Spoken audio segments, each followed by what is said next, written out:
आज आप जानेंगे कि माया किसे कहते हैं और इसकी क्या प्रभाव है, इसकी क्या क्या शक्तियां हैं या इसका क्या स्वरूप है। देखिए, ऐसा है, माया का अगर शाब्दिक अर्थ देखा जाए तो शाब्दिक अर्थ माया का होता है कि जो सत्य नहीं है, जो पारंपरिक नहीं है, जो परमार्थिक रूप से सत्य नहीं है या जो आध्यात्मिक रूप से सत्य नहीं है, उसे हम माया कहते हैं।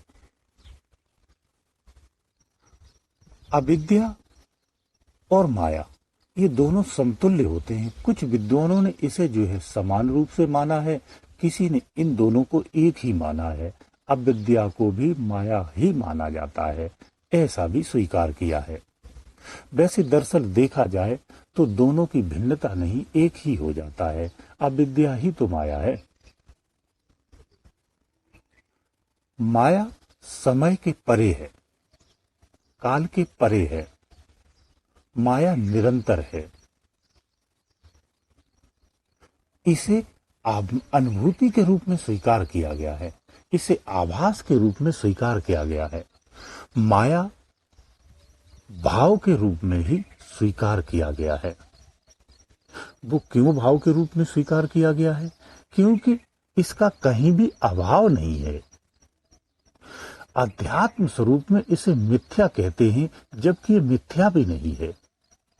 जीव स्वरूप जो उपाधि है और जीव को जब परमपिता का अंश मान करके अध्यात्म स्वरूप में उसे सम्मुख रख लेते हैं, उस अवस्था में हम माया को मिथ्या कहते हैं। क्योंकि जो वृत्ति हमारी इस माया के प्रति होती है, उस वृत्ति से हटाने के लिए ज्ञानी जन कहते हैं कि ये माया आपकी नहीं है, यानी ये मिथ्या है, ये मात्र भ्रम है। जैसे आपका अंश है, वैसे ही माया भी उसी का ही एक अंश है। तो वो समय के परे है, इसीलिए उसे भाव से देखा जाता, भाव के रूप में ही स्वीकार किया गया है, जिसका कहीं भी अभाव नहीं होता है। माया सर्वज्ञ है। कोई भी ऐसा स्थान नहीं है जहां माया का क्षेत्र न आता हो।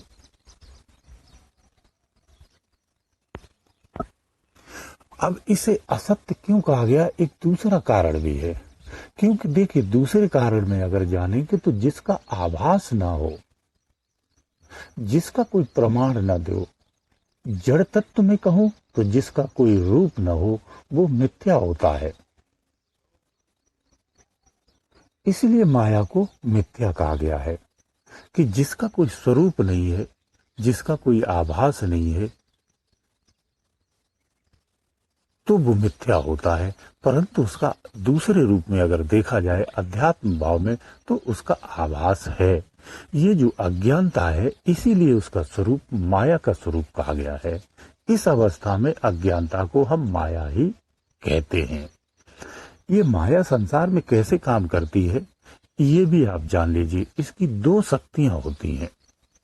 ये दो शक्ति के रूप में ही माया कार्य करती है। इनकी दो शक्तियां कौन सी होती हैं? पहली शक्ति का नाम है आवरण शक्ति और दूसरा विक्षेपण शक्ति। तो आवरण शक्ति से ये क्या करती है? आवरण शक्ति से ये ब्रह्म को ढक देती है, यानी परमात्मा कहाँ है, ब्रह्म कहाँ है, भगवान कहाँ है, इसे गुप्त कर देती है, उसे ढक देती है। एक सामान्य जगत के व्यक्ति को वो नहीं दिखता है। ये माया का ही खेल होता है या ये उसी की क्रिया होती है। ब्रह्म को गुप्त कर दिया, इस तरह से ढकती है। कैसे? जैसे बादलों से सूर्य को ढक दिया जाता है या बादलों से चांद को ढक देते हैं, ऐसे ही ये ब्रह्म को ढक देती है। ज्ञानी जन इसी भेद को खोल देते हैं, जो सामान्य मनुष्य को दे करके और उसे वास्तविकता को बता करके उस मार्ग पर प्रशस्त कर देते हैं। दूसरा इसका जो रूप होता है, दूसरा जो इसका स्वरूप है, वो विक्षेप शक्ति है। विक्षेप शक्ति के अनुसार ये क्या करती है? प्रथम में तो इसने परमात्मा को ढक दिया। दूसरे में ये क्या करती है? इस संसार में होने का प्रतीत दिखाती है। ये साबित करती है कि ब्रह्म अलग है और सृष्टि अलग है। इन दोनों का भेद उत्पन्न कर देती है कि तुम उनसे भिन्न हो। ये इसका अब इसका अभाव क्यों नहीं है? मैंने आपको प्रथम में ही बोला था, माया का कहीं भी अभाव नहीं है। माया का इस जगत में प्रभाव भी दिखाती है और अभाव भी नहीं है। दोनों के आपको आंसर ऐसे मिल जाएंगे। देखिए, इस दो रूपों में ये कार्य करती है, या यूं कहूं इसके दो पक्ष होते हैं, एक नकारात्मक और एक सकारात्मक, यानी एक पॉजिटिव होता है, एक नेगेटिव। ये दो रूपों में कार्य करती है। तो नकारात्मक यानी नेगेटिव जो भाव इसका है, या नेगेटिव जो इसकी क्रिया है, उस क्रिया से उस ब्रह्म के भेद को छुपा देती है, उस ब्रह्म के भेद को गूढ़ कर देती है, उस ब्रह्म के भेद को इतना बारीक कर देती है कि सामान्य मनुष्य उसे नहीं जान सकता है, उसे पहचान भी नहीं सकता है। सम्मुख आने पर भी उसे नहीं पहचान सकती है, क्योंकि वो इतना अज्ञानमय कर देती है। हमारी बुद्धि में, हमारे चित्त में जो अज्ञानता आती है, ये इसी नेगेटिव शक्ति के कारण ही आती है। ब्रह्म को इतना गुप्त कर देना कि सामान्य मनुष्य की पहुंच से ही वो परे हो जाता है। वो निज में ही ब्रह्म होते हुए भी हम उसे नहीं पहचान पाते हैं। यहीं से वो अज्ञानता का क्षेत्र को प्रसारित करती है। ये इसका नेगेटिव पॉइंट है, या नेगेटिव पक्ष होता है। अब इसका जो पॉजिटिव पक्ष है, उस पॉजिटिव पक्ष से ये क्या करती है, यानी पॉजिटिव रूप में ये करती है कि इस संसार में इतना फैलावा करती है, इतने आडंबर कर देती है, हमारे मन और मस्तिष्क में, समस्त संसार में आकृतियां, रूप और तमाम चीजों को उत्पन्न किया हुआ है। सेम उसी की जो परमात्मा की सत्ता है, उसी परमात्मा की सत्ता की बिल्कुल हूबहू वही रूप दूसरा बना दिया, सृष्टि का दूसरा अवतार कर दिया।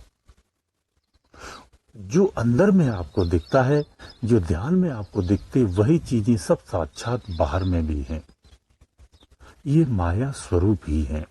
जब अंदर में आप तारों को देखते हैं, सूर्य को देखते हैं, बाहर में भी आपको सूर्य आसमान में दिखता है, तारे दिखते हैं, ये जंगल जमीन सब बाहर दिखता है, अंदर में भी आपको दिखता है। ये साकार रूप में उसने इस सृष्टि में अपना विस्तार किया हुआ है। तो माया इस तरह से दो रूपों में कार्य करती है, इसीलिए इसका कहीं भी अभाव नहीं है। क्योंकि जिसका अस्तित्व नहीं होता है उसे यह मिथ्या कहते हैं। केवल भाव मात्र ही रह जाए तो भी तो मिथ्या ही कहा जाएगा। इसलिए भाव मात्र होते हुए भी मिथ्या ही हम कह सकते हैं। लेकिन वाकई में ये मिथ्या नहीं है, ये द्वैत की भावना आ जाती है। वो इसलिए आ जाती है क्योंकि अज्ञानता के कारण। जैसे मनुष्य है, ये शरीर है आपका, परंतु ये मिथ्या है। ज्ञानी जन यही कहते हैं ना, क्योंकि इसे नष्ट होना है। नष्ट होने का तात्पर्य ये आपका शरीर नष्ट हो गया, लेकिन ये तत्वों की नष्टता नहीं होती है। एक शरीर आपका नष्ट हुआ तो 10 शरीर दूसरा वही तत्व बना करके तैयार कर देता है। तत्व नष्ट नहीं होता, आकृति नष्ट होती है। और हमारा भ्रम क्या है? माया स्वरूप इस आकृति को ही स्वयं को ठहराता है। यही तो हमारी अज्ञानता है। तो संत जन, ज्ञानी जन यही कहते हैं कि जिस आकृति को आप स्वयं को ठहराते हो, जिस क्रिया को करते हुए स्वयं को पावर मानते हो, यही मिथ्या है। ये आकृति तुम नहीं हो, क्योंकि तुम्हारा जो स्वरूप है वो इन सब से भिन्न है। दरअसल जो तुम्हारा स्वरूप है उसका कोई रूप नहीं है, वो मात्र अनुभूति में है, उपरांत वो भी नहीं है। यही यथार्थ सत्य है जीवन का। ज्ञानी जन इसी को आपको सांकेतिक प्रथम बताते हैं, परिपक्वता आने पर स्पष्ट कर देते हैं।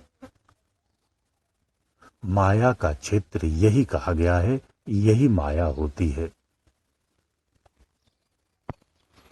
माया को त्रिगुणात्मक कहा गया है। इन तीनों गुणों की मैं व्याख्या आपको विस्तार से बताऊंगा, लेकिन अगले वीडियो में बताऊंगा। ये तीनों गुणों में कैसे कार्य करती है और इसका तीनों गुणों में कैसे विस्तार है और तीनों गुणों का किस तरह से प्रभाव रहता है, इसके बारे में मैं बताऊंगा। गुरुदेव दयालु।